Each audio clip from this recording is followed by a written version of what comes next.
What's happening, NXPT? This is Andrea, your dietitian, and in this video, I'm going to give you 3 tips for meal prep. So if you're not meal prepping already, I encourage you to try it. I like to say that if you are failing to plan, then you are just planning to fail. So doing meal prep can be a really simple way to help you out with your nutrition during the week when you're at work. Meal prep does not have to be the perfect execution of all those little boxes on a countertop with perfect portions and beautiful food. It doesn't have to be Instagrammable. Meal prep just means doing anything you can ahead of time to cut down on either having to make a decision about food, having to figure out decision about food, figuring out what you want to eat, or just taking down the time that it's going to take you to throw something together. So even if it's something like setting out your snacks in your bag and putting them so you have them at work, that can be considered meal prep. It doesn't always have to be like cooking or something that's, this extravagant Instagrammable thing.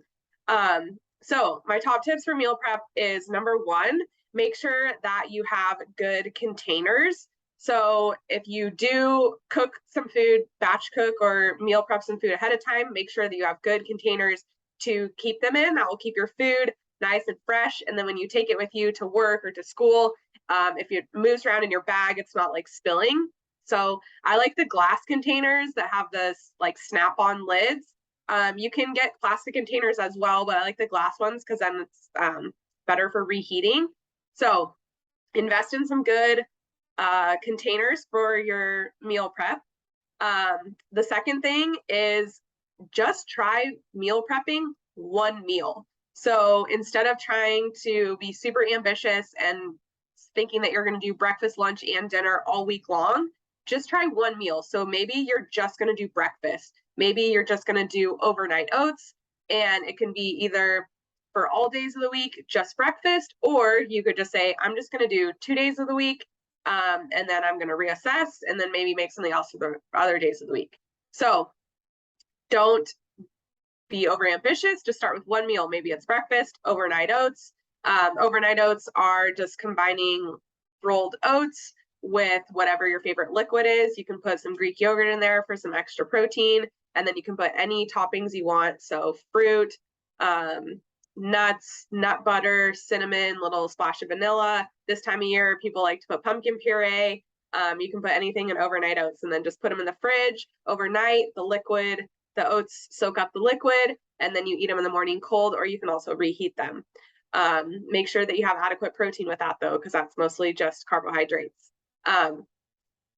So breakfast, or if you wanted to prep your snacks, so either packaged food, if you're doing like protein bars, beef jerky, string cheese, or more like fresh things. So maybe cut up carrots or bell peppers or celery with peanut butter or hummus, like portion those things out. Or if you don't want to cut and pre-portion things, buy them already that way. So buy baby carrots. They even sell them in like the individual packs. You can do celery that way. You can get baby bell peppers, so you don't even have to cut those. You can get individual hummus cups and like individual cheese and like string cheese packets. So you can buy things already individually wrapped, and that makes it a lot easier. Portion those out, take it with you, have your snacks on hand for between your meals. For lunches, dinners, if you want to prep those ahead of time, what I recommend doing is something called like batch cooking. So you're just going to cook a bunch of either like your protein, your grain or carbohydrate, or your veggies, and you're just going to cook a big batch of something. So you can cook a couple pounds of chicken, you can grill it, you can put it in the crock pot, air fryer, whatever your preferred method is. And for like protein, what I recommend is just cooking a bunch of protein, like, or a bunch of like chicken, like pretty plain, and then portioning it out. Maybe some of it you'll like dice it up, some of it you'll shred it, and then keep it kind of plain. And then when you throw it into your meals, then you can add sauces, seasonings, so you can have different meals and different flavor profiles, but you've cooked only one time. So maybe that chicken is going to go into Taco Tuesdays. Maybe it's going to go into some pasta for an Italian night. Maybe it's going to go into, you know, just different like cuisines. You can stir fry, you can season and flavor it with different sauces and things like that, but you're just cooking a bunch of chicken, a batch of chicken one time. Same thing goes for like your vegetables and your grains. And don't be afraid to take shortcuts on these things either. Like if you want to get a rotisserie chicken and just pull it apart, shred it, like that's awesome. You don't have to cook that. That cuts down on that. For your grains, you can get those microwavable like rice packets. I like the ones that are like have whole grain, like brown rice and quinoa, or like blends of things to get more fiber in those whole grains. And then veggies, don't be afraid of frozen vegetables. They have just as much nutrition. You can put them in the microwave and easily just throw something together. Also, bag salads are a good option as well. And you can throw meals together really quickly like that.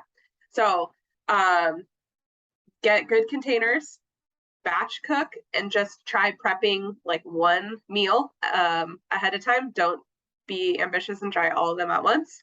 And then, yeah, with the batch cooking, just make sure that you are cooking a lot at once and then saving some and turning it into different meals so that you are still getting variety with your meals. So those are some meal prep tips for you this week, and I hope to see you guys in the gym.